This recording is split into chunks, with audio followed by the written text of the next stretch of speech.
കാലയളവ്. തൊഴിലവസരങ്ങൾ വർദ്ധിപ്പിക്കൽ, ഭക്ഷ്യധാന്യ ഉൽപാദന വർധന, ആധുനികവൽക്കരണം, സ്വയം പര്യാപ്തത, സാമൂഹിക നീതി തുടങ്ങിയവയ്ക്ക് പ്രാധാന്യം നൽകിക്കൊണ്ടുള്ള പദ്ധതിയായിരുന്നു 7ാം പഞ്ചവത്സര പദ്ധതി.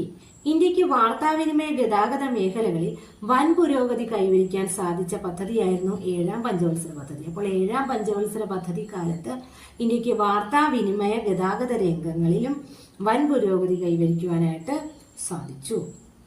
ഇനി വാർത്താവിനിമയ രംഗത്ത് പുരോഗതിക്ക് നേതൃത്വം കൊടുത്തത് പ്രധാനമന്ത്രി രാജീവ് ഗാന്ധിയുടെ സാങ്കേതിക ഉപദേഷ്ടാവായിരുന്ന സാം പിത്രോഡയാണ്. അപ്പോൾ സാം പിത്രോഡയായിരുന്നു വാർത്താവിനിമയ രംഗത്ത് പുരോഗതിക്ക് നേതൃത്വം കൊടുത്തത്. അദ്ദേഹം പ്രധാനമന്ത്രിയുടെ സാങ്കേതിക ഉപദേഷ്ടാവായിരുന്നു. ആരായിരുന്നു? സാം പിത്രോഡ.